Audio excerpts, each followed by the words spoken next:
Welcome to PYP, the world's only podcast that combines elements of a football game with insightful conversations featuring some of today's most fascinating thought leaders. Each episode is designed to elevate your game so you can experience a more extraordinary life, business, and career as you run your ball into the end zone. I'm your host, Mary Lou Kaiser. Game on. The changes in the world are coming at a fast and furious pace, right? Mm-hmm. And it's easy, I think, to get caught up in like the next shiny object, especially, do you guys remember like Periscope or Meerkat? Came and went. Yeah, like Fine. Was it called Meerkat? Yes. Was that it? Okay, Yes. that was like the hottest thing at South by Southwest a couple years ago. Yes, it was. Where is it today? It doesn't even exist. No.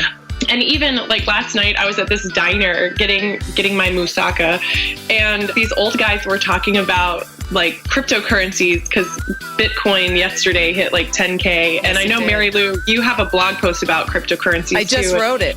I saw that on your website. And so, I mean, of course, like it's good to learn about everything, and it's wonderful to be curious, and it's wonderful to be an early adopter. And it goes back to what Mary Lou said, you guys, about being very clear about what's important to you. Because what's important to you is the most important thing. Mm-hmm. And I think, you know, the biggest thing that I'm selling is actually a permission slip. It's a permission slip to say, no, I'm not doing that anymore. Because just because everybody else does it doesn't mean that I have to do it too. All right, Team PYP, Mary Lou Kaiser here. It is game day. You know what that means. I am so excited, as I am every time I have a starting quarterback in the studio with me today. Her name is Lauren Fritsch. Lauren, are you ready for kickoff? I'm ready. That is what I like to hear. So, Lauren, some things I know about you. You are a speaker, you're an entrepreneur, you're an artist, and you're a mom who created a mental model called the Joy Money Matrix. And it is a simple tool that empowers creative entrepreneurs to make strategic decisions that prioritize joy and improve revenue simultaneously. And on a side note, I'm excited to learn more about that. You call the movement the Joy Imperative, and it's really the center of your life right now, but you've been an entrepreneur since the age of 23. And for most of your career, you ran TCC Consulting Group, which was a boutique firm that focused on the specific sales and leadership needs of mid-market businesses in the United States. Now you are teaching other coaches and consultants how to sell to those mid-market firms, in addition to sharing the Joy Imperative. And on a final note, you split your time between Manhattan and the Hudson Valley, but will always be a Southerner.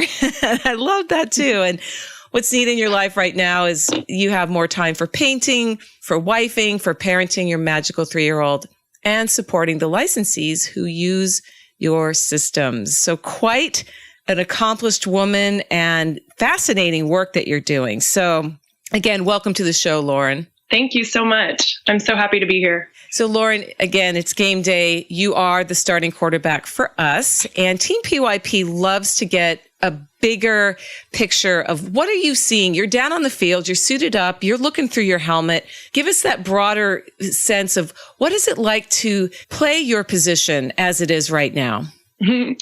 That's a great question. What is in front of me when I'm looking through the helmet is really the main thing that I'm wanting to get across to all of the people I work with, whether it's a corporate or it's a CEO by herself or himself, or it's a small solo entrepreneur.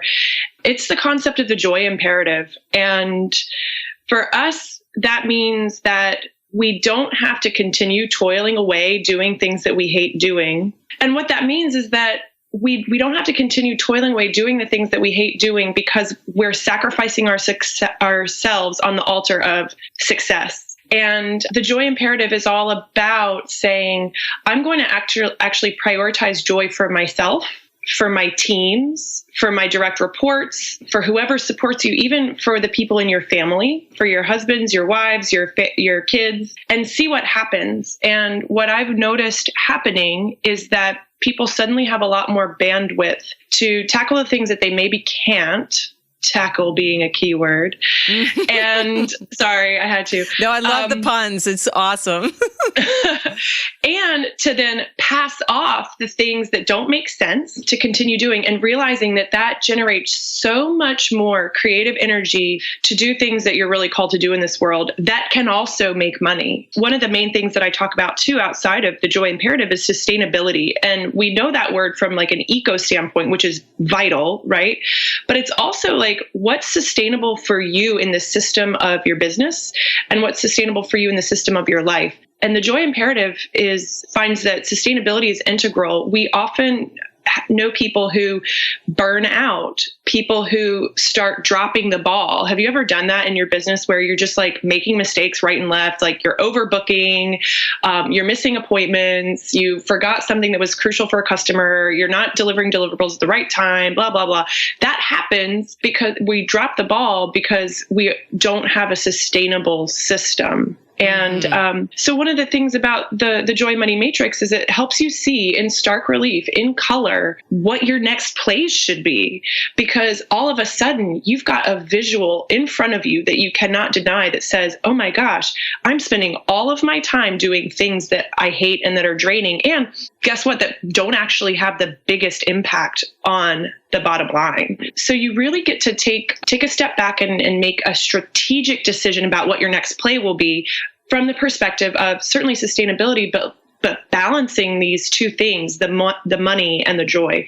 And that I think is a novel way actually to look at business. And I know that after having worked with companies from startup to, $1 billion in revenue per year, we get so caught up in delivery of services and coming up with the new things and the marketing and the this and the HR things and that we're not stepping back and making super strategic decisions. And then when you add in this thing, I call it ROE, return on emotion. Mm-hmm. And I think that we need to measure it. We need to measure ROE as well as ROI. And when you start to look at things through the lens of the matrix, you see that, oh my gosh, this thing requires a lot of energy and emotion from me, from my team, from my family, but it's really not delivering that much ROI for us. Why are we doing it? Yeah. So how did this come about for you? Was it from a direct experience where what you just described did you wake up one day and realize you were feeling burned out, you were exhausted, or because of the work you were doing in your with the consulting group, you were out and about and you observed a pattern? Like, I'm just curious, where did this joy, the imperative, the matrix that you've developed, your system, come from? What sparked it for you?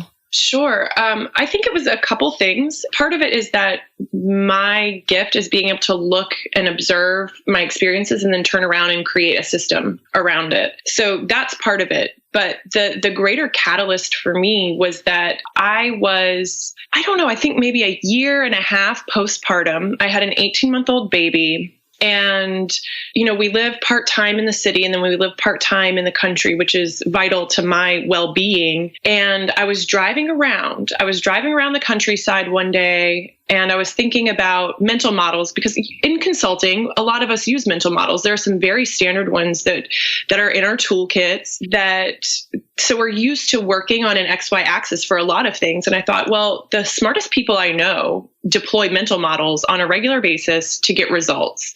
And yet there was just something missing, some tangibility that applied to my life when I was looking at some of these mental models. And I thought there's got to be a metric that makes sense for me to be able to make more strategic decisions so that I'm not spinning my wheels, so that I'm not burning out, so that I'm able to figure out what's important. And it did come from just my inability to wrap my head around what next. What next? It seems so simple. If you've ever had a toddler, you know that sometimes that's very all-encompassing.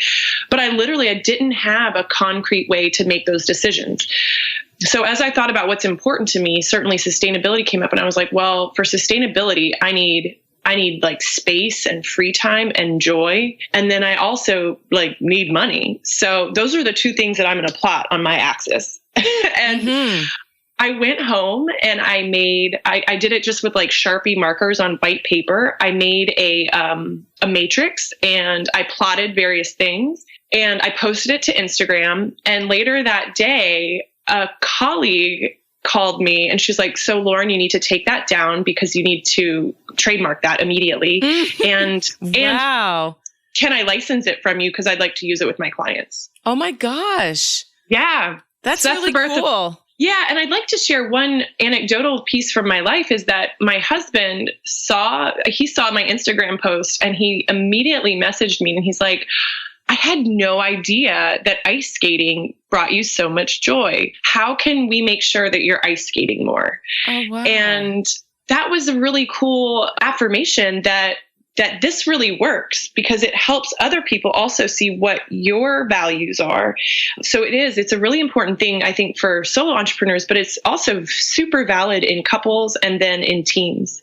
Definitely. So, yeah. Definitely. Well, it sounds fascinating and it sounds relevant. And I'm sure there are listeners today who are vigorously nodding their heads like I am about, who doesn't want more joy? Right? It seems like we live in a world where if you play in social media, you see all these images with quotes. You see reminders all the time to smile more, to just be yourself. And, on and on and on comes the messaging. And yet the struggle continues for so many people to find that sweet spot between earning a living that allows you to live the life that you desire while having the joy, whatever joy looks like for you. And it looks different for everybody.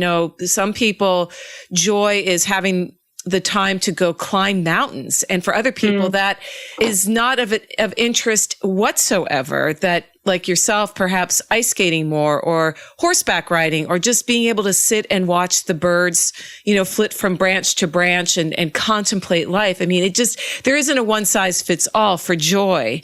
And yet I think if you are self-aware enough of a person, you recognize it when it happens. And I've known people who have had their head down so long and have been working so hard that when they do come up for air metaphorically, I don't even think they realize that joy is possible anymore because they become so just habitually a workaholic, for lack of a better term. And I'm sure you've seen people like that when you're in consulting situations. And so there's got to be some untangling from the web of pressure and expectation that we put on ourselves, that we feel the culture is saying, this is what success looks like. And again, there is not a one size fits all model of success, but it seems like the same themes keep coming up again and again on social media, where success is the fancy car, the big house, the private jet, the millions of dollars in the bank, speaking on stages all around the world. You can fill in the blank. But I'm like you. I like the country. I need that time. I love going to a city. It could be, I live outside of Portland, Oregon. It could be downtown Portland. It could be New York. I love New York. In fact, I'm leaving for New York tonight and I'm so excited. Well, I grew up on Long Island. And so my family is still back there and it's the holidays. I don't see my brother that often. And so I'm giving myself an early Christmas present to spend a few days there. But that being said, you are coaching people, you are consulting with people, using your system, but no one who has succeeded in life, Lauren, has done it without the help of a coach or mentor themselves. So could you talk about the value of the coaching process that you've experienced and perhaps give a shout out to a specific person who's been instrumental in helping you play the position you are right now? Absolutely. I had to do some reframing around this actual topic recently because for whatever reason, my story that I told myself was that I haven't had that much help. And I was so happy to see this as part of your podcast because it helped me really go down the list and think very discriminatingly about all the different ways that other people have helped me. And in that process, I have had people come out of the woodwork to say, what can I do to help you? Just in the past month, it's been fascinating. In any case, I think the most impactful person in my trajectory is a woman named Heather Fournier. Heather, most recently, was Louise Hay's confidant and companion on travel, as well as her co-author of the last few books she wrote before she died. And so Heather, and actually her name on Facebook or publicly might be Heather Dane, Dane, if you want to follow her. Heather came into my life in around 2006 at a very liminal point. I was in the wholesale sales world. I was working with a lot of fashion clients, and I was helping them, I was consulting, helping them figure out their sales, their supply chain, production, merchandising, I mean, soup to nuts in the fashion industry. I was headed to Italy to source factories and actually design a handbag collection. And I thought, I'm getting paid to go to Italy. This is fantastic. And yet my life does not feel right. Something is not right. And I hired my first ever coach, Heather. I found her online. We had a conversation, and I'm telling this because it's, I think, really important. Our first conversation, that intake call was really strange. I felt like she was trying to sell me on something very specific, and it just felt strange. And so I got off the phone, and then she sent me the follow-up email, and I replied, and I was going to reply with a very short, thanks, but no thanks, not for me. And instead, I thought, you know what, there's a better way that I can do this. And I was just very honest with her. I said, I felt like you were trying to sell me on a very specific methodology that would require this and that. And that's just not what I'm looking for. And it was hard for me to write that as a young, early 20s person. And I was scared of telling her what I really thought. I'm from the South. We sugarcoat a lot of things. Mm-hmm.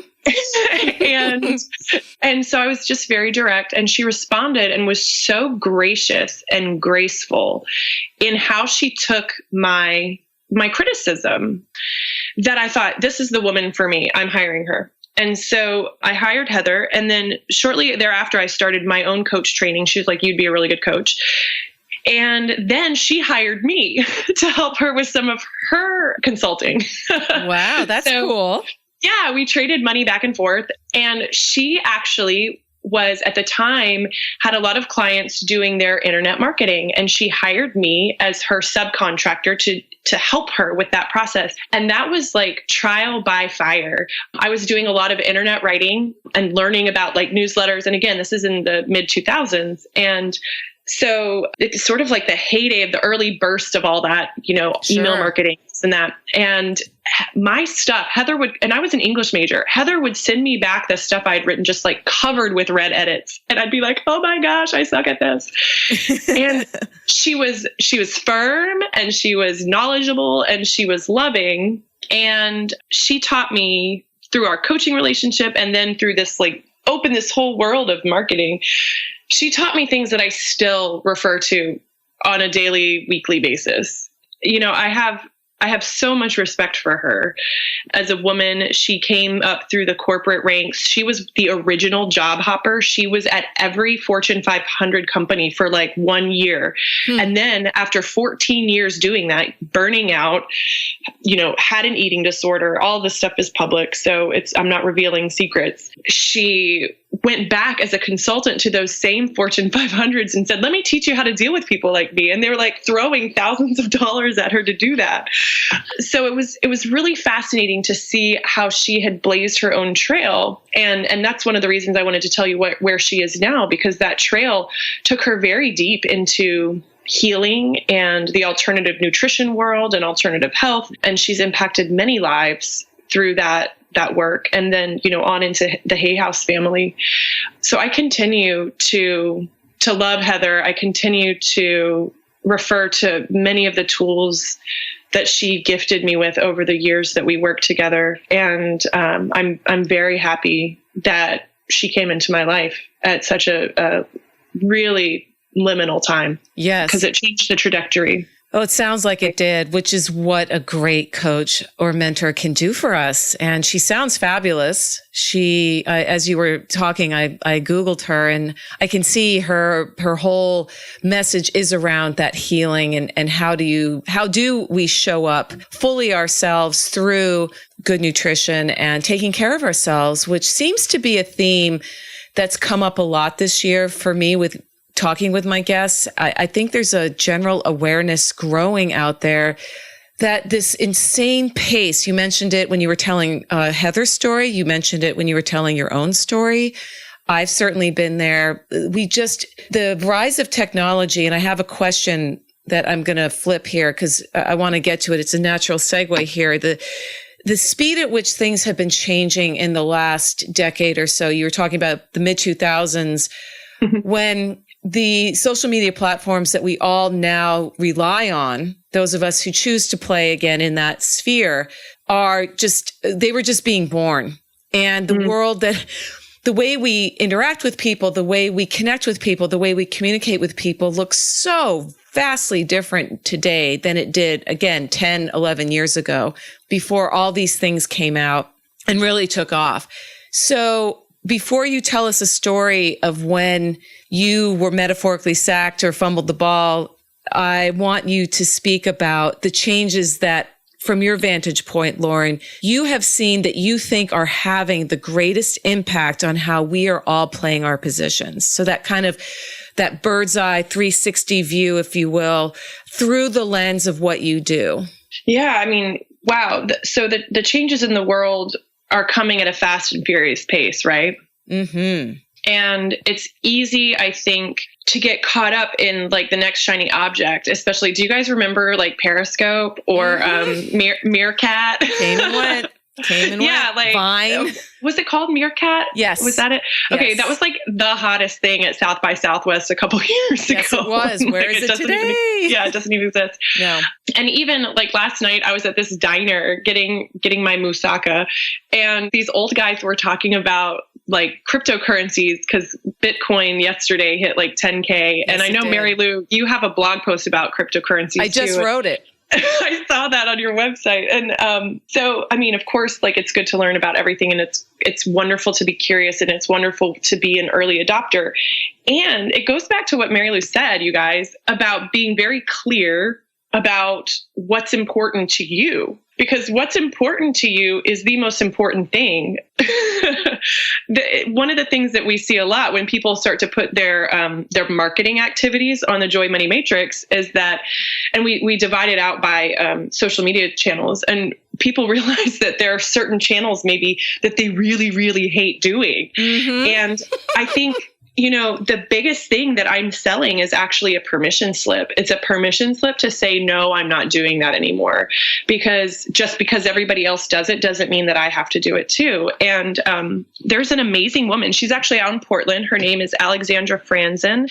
She's a writer and she's an encourager. And she has deleted all of her social accounts, I think everything, and now just relies on her writing, which is in a lot of different places, and then her newsletter list. She's like, I don't need that other stuff. And maybe she's on Instagram, I can't remember, but she has really made a conscious decision. And, she didn't need the Joy Money Matrix to get there, but sometimes we do. We need that visual to tell us, oh gosh, here's something I completely overlooked that I really don't need. And so as far as changes in the world, everything's happening at a rapidly increasing pace. And I think we as entrepreneurs, as leaders, the best thing we can do is learn how to edit. We have to learn how to edit what comes in to our spheres. And that is a revolutionary and challenging call to arms, because the internet makes its money from eyeballs. It doesn't want us to edit. And so it's quite revolutionary to say, you know what, I'm going to do things my way. And I'm not saying that means you have to get off social. I love social. Mm-hmm. What I'm saying is that we have to prioritize those things that actually really give us joy and that actually really drive the bottom line. So the ROE and the ROI. And those things are often really, really subtle and hidden and also cheap. So, one of mine was ice skating, but another one for you might just be sleeping in. Mm-hmm. Right? And yet you feel there's some external invisible pressure that says you're not allowed to sleep in.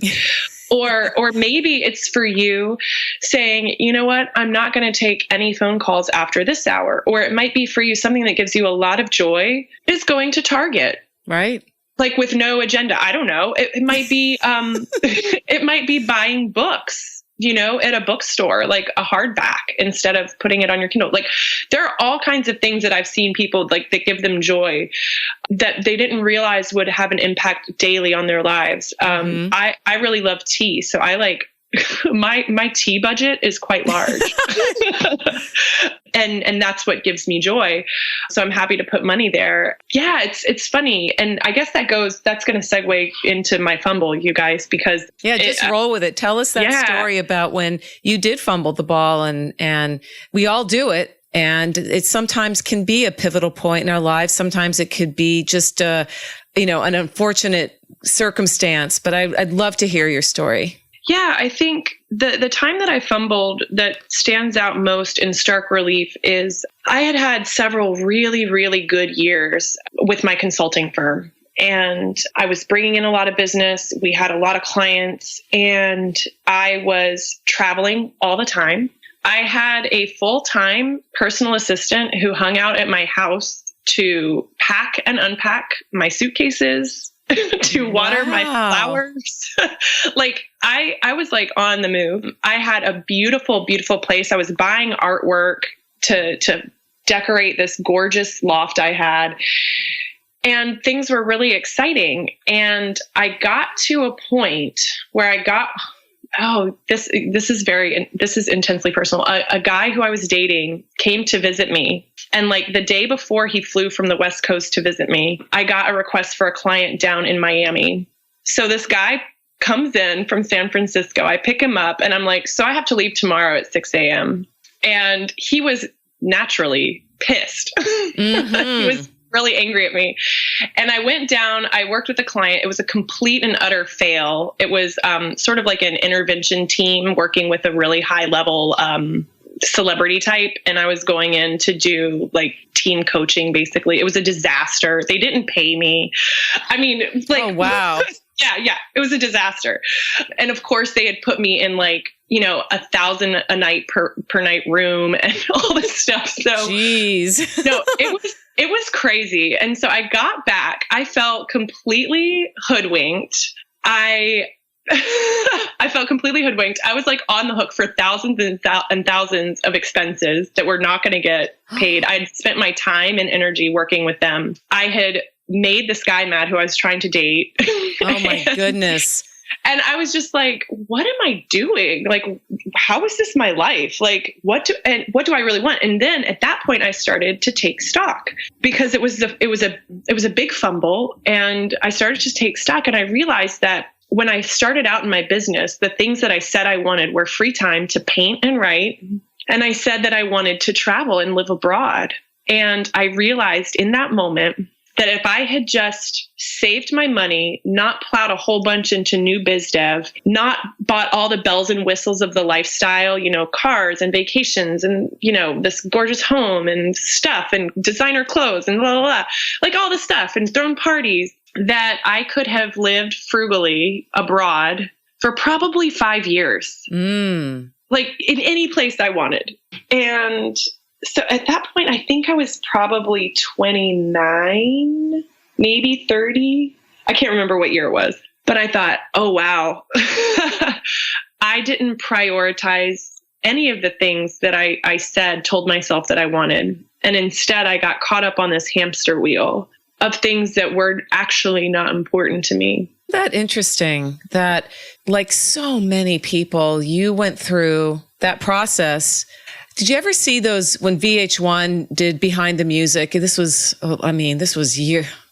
decades ago, it seems now, but they had this show that profiled rock bands, and it was the same. It was in the 90s. It was the same theme every time, unknown, discovered, rise to fame, huge success, and then bottom out, and then trying to make a comeback. Or not, depending. Some people died from overdoses. I mean, we know that story.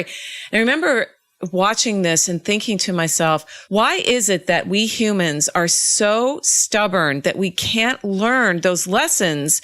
But we can't. You have to experience, you have to hit metaphorical rock bottom. And ironically, on the outside, Lauren, it sounds like, people looking in at your life would just probably be drooling, saying she's got everything together. She's jet setting. She's got this gorgeous home. She's collecting art. Look at her clothes. She's beautiful. She's socializing with the movers and shakers of our time, et cetera, and so forth. And yet, secretly, you are longing to live very simply somewhere in Europe without being bothered by all the pressure that a lifestyle like that brings. And so what I love about that story is you can talk not only intelligently about making choices and being clear about what is most important, but you can also talk broadly because you've seen it up close and personal, not just through yourself, but through people you've bumped into, and worked with. I mean,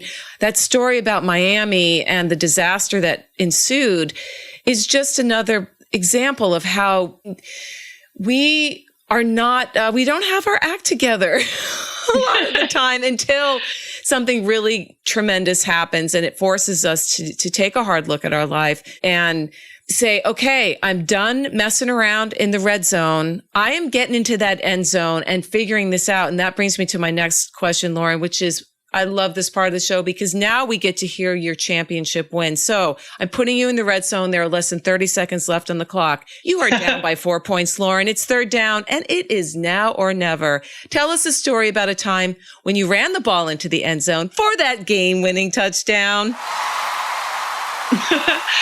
That is a great question. I actually think that is happening as we speak. Nice. So your timing couldn't be better. I am, as we speak, wrapping up a 3-day solo retreat at my house in the country. My 3-year-old and my husband have been in the city.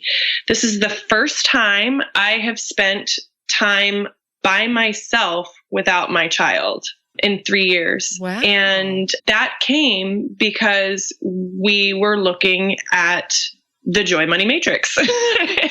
Because I said, I have got to have time to meditate. I have got to have space to do some art. I've got to have some time to recharge. And we didn't know if it would go okay. Honestly, we've always had the help of like my mom or someone else to help us with Charlotte if I'm not around. But more than that, like I'm always around. If I'm just the next room. So for us, I know, everybody thinks they're going to do parenting differently than when it really happens. You're like, oh, this is how it is. And I never, ever in a million years thought that I was going to be breastfeeding for 2 years, that I would have a kid in my bed, or that it would take 3 years for me to like leave my child. So none of those things I thought were remotely in the realm of possibility before I had a kid. I definitely thought I'd be like on vacations all the time. Baby can stay with mom or a nanny, la, la, la. And that just wasn't the case for us. And I don't regret those decisions, but I had to make and it was actually my husband's idea. He was the one who said, you have got to prioritize your joy here. And thankfully we have a partnership where that he can suggest things like that and things that I couldn't even see, because he was like, you're going to run down your clock, basically. Yes, if you don't you're going to be out of time. That's right. Exactly. And so it helped to have someone come in. I'm like, he came off the bench. He's like the second string quarterback. That's right. I'm taking over. Yeah. And he's like, I am going to call the shots right now because you need some R&R. And I really appreciated that on the heels of the Thanksgiving holiday. And I think that our awareness around my sustainability for business and for life has changed so much in the past several years since the joy imperative came into my life, right? And now we're going to be looking out for that on a much more frequent basis and making choices to prioritize the stuff that fills my energetic well, if you will, that fills up my tank, and make sure that I have backup to come off the bench. That's right. And again, that goes for business. I've hired more support staff recently, and it goes for home life. And also back to the concept of burnout and prioritizing what we truly want is to have just more frequent check-ins with the life that we want to live. I think it goes without saying that in the modern world, there's always someone else who seems to have something that you want. We are natural improvers. We want to continue improving on ourselves, our circumstances, our businesses. But I think to have that reality check, and certainly in New York City, I mean, we're always looking at better real estate and like this and that. So you really have to stay true to yourself, and it requires like constant honesty and constant check-ins to say, is this what I really want? It does. And I know there are listeners today who are resonating with everything you've shared. And I really appreciate how personal you are willing to go, because the more personal, the more universal the story becomes. I subscribe to that notion. I have for a long, long time. And it makes a difference to have those concrete details about, like, for example, as a young mother, being honest about the fact that there's that thing about motherhood, like, oh, we're supposed to love being with our kids all the time, and just that stereotype. And in the 21st century, that's just not practical. One, many moms have to work to it just is the way it is economically, but it's also, we want to work. It gives us meaning that being at home all the time with children, and then that second shift comes when partner comes in and there's no time for you. That's a recipe for disaster, in my opinion. I think our children are healthier when they see both parents pursuing things that do bring them joy. And that's not to say that life is always easy or life is always in this happy place. It's not. I mean, life does have the times when we lose the game, when we get sacked, when we're on injured reserve, and it's just part of life. But it really does sound like this matrix you've created is helping a lot of people. And as we wind up our conversation today, Lauren, I always ask my guests to leave Team PYP with 1 to 3 key offensive strategies straight out of the Lauren Fritsch playbook that they could use right away to start getting closer to their own end zone. What could you share with us? Sure. I think the first one is to prioritize joy, and just to do one thing a day that just delights you. If you can start doing that, I think that you'll start seeing what kind of ripple effects it has in your life. And it can actually be a very generative exercise. So one is start prioritizing joy. The second is to stop comparing. And when you do notice that someone else has or is doing something that you think you want, try it on for size and use that as a direction for yourself, but also know that you never know the real story. And I'm going to give a quick example. It's that I worked with a software company whose primary customers are speakers. And these are speakers who make $10,000 to $25,000 a pop. They're on the road a lot. Do you know what every single one of those speakers wanted to do? What? Get off the road. And so a lot of us might have an aspiration of like, oh, I want to be a really high-end speaker. I want to go and speak, da, da, da, da. You guys, like that life is legit travel. And I find it really interesting that every single one of them was like, how can I leverage my content? So just when you are looking at people, try not to compare your path to theirs, but try on for size what about them makes you envy them a little bit. Like, what is it? Is it that they're speaking? Is it that they have that platform? Like, really get granular and into the details once you've stopped comparing of what about their life you would like to incorporate into yours. And so it's not just the blanket, oh, just don't look at other people's stuff. It's not that. It's what can I learn about myself when this emotion pops up when I look at other people's stuff. So it's a lot more complex and granular than just a blanket, like stop comparing. And then finally, pass the ball. Yes. Pass the ball. If there is stuff that you hate doing, hire somebody to do it, please. Or just stop doing it, period. Mm-hmm. And on that note, there's a book that you can check out. It's not mine. It's called Drop the Ball. So it continues that metaphor. But check that out. I think it has some really concrete examples that you can take. And again, you can delegate in just myriad ways, and it doesn't have to cost a ton.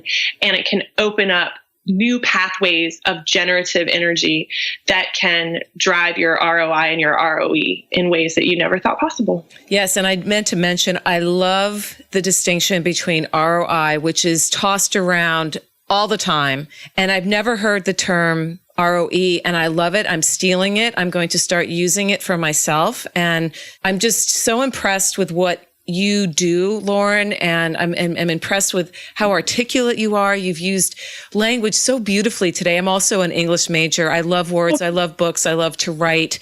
And it's so refreshing to listen to a person who throws in words like liminal and granular as if it was just another word. And I really appreciate that about you. I appreciate everything that you've shared today. And I know there are going to be people listening who want to at least check you out. So what is the best way for Team PYP to find you online? Is there a portal that you have set up? Where are you? For sure. So, and also thank you. I've really enjoyed being on our conversation today, Mary Lou. It's been lovely. And for people who do want to connect, I have two places. The first one is you can go to joymoneymatrix.com. I'm saying that one first because my name is very difficult to spell sometimes. So joymoneymatrix.com, exactly as it sounds. And if you look there, you can find information about the Joy Money Matrix, but also you can take a quiz. It's a quiz that tells you where you are on the ROI, ROE scales. And so I've created, there are 4 different types of people that pop up in that quiz, and you'll be able to discover what kind you are, what kind of entrepreneur you are, and then you'll receive immediate access to a video that tells you a little bit more about your type. And then I actually do a video every 2 weeks about what is the challenges facing that type right now and what you can do about it. And then if you want to connect on my other website, it's just my name, laurenfritsch.com. Lauren, Lauren. Last name is FRITSCH.com. And that has a more global perspective on what I'm doing, also in like the consulting world and teaching coaches and consultants. But those 2 places are where I hang out, and I love social. So we'll be able to hang out in social too, but I would love for you to take the quiz on joymoneymatrix.com. It's really fun. It sounds fun. And team, you know that the links to both of these sites of Lauren's will be on her show notes page at pyppodcast.com, along with other great little tidbits that she shared with us today. I'm going to put a link to the book, Drop the Ball, because there may be listeners who want to grab that. I think that's going to be my next download. I don't know if it's available on Audible, but I'm going to see. Finally, Lauren, before we go, you said you're a Southerner, but you are in the New York area. Who or what are you watching on Saturday or Sunday? Who is your team? So if I'm watching football, it's typically my alma mater, which is the University of Virginia. Okay. And I happen to be a North Carolinian, so I do occasionally watch other ACC teams. But I'm a diehard Wahoo fan, and we've had a couple struggles over the past few years with our football team. Mm-hmm. But basketball has been a lot better. So it has, and we are exiting. Oh, actually, the regular college football season is officially over, and we are now really entering basketball, which has been a lot of fun. And it is exciting to watch those young players who really bring it all to the court day in and day out. And you want to talk about a tough life. I know men who idolize coaches, and it's becoming more and more evident that because they talk openly about it, they're like, we're never home. We never see our families. It's a 365 day a year commitment. And if that's the life you want, great. We're seeing a big shakeup right now in college football. A lot of coaches have been just fired, and movement. It's an interesting time for sports. It really, really is. I think it reflects a lot of the shifts that we're seeing across the board. And I am fascinated by it all. And I just, like you, I wake up every day and ask myself, what can I do? What's one thing I can do today that's going to bring me happiness or a little bit of joy? And that reminder is so important at this time of year, Lauren, as we enter the holidays and begin a new year. 2018 is just around the corner, and it's exciting. It is. It really is. We actually come from a family of college and pro basketball and football players. And so my family has actually strategically stepped away from coaching because of the lifestyle that it offers. And it's hard because sports, it's a very exciting life, adrenaline rushes and all that. But you're right. I think that maybe the entire world needs a shakeup along the joy imperative. I think so. And I think so. Yeah. I mean, certainly Hollywood too. Yes. But it is my hope that people will take just even the concept. It doesn't matter if you come and hang out with me online or anything like that, but just take the concept, like you said, and wake up every day and say, what can I do to create a little joy in my life? I think if that is the only thing that happens, I am psyched. Well, joy for me is having conversations with amazing people like you, Lauren. You have just infused my day as I continue it here with all kinds of amazing thoughts and perspectives. And I just have enjoyed this tremendously. So thank you for your time, your generosity, for reaching out to the Play Your Position podcast and sharing your perspective on how we can all show up, be more of ourselves, and win. Thank you so much, Mary Lou. Hey team, one last thing before we go. If you are enjoying PYP, there are a couple of ways you can support the show.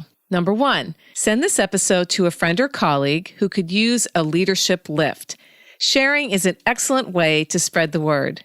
Number 2, leave a rating and review in iTunes or wherever you subscribe to podcasts about what listeners can expect from the show. I love and read all my reviews, so thanks in advance.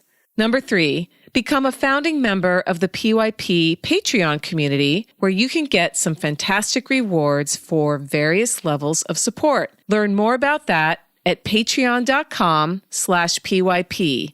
That's patreon.com/PYP. Thanks again for listening to another episode of the Play Your Position podcast. Remember, it's always a great day to get out there and play your position. This is Mary Lou Kaiser. See you next time.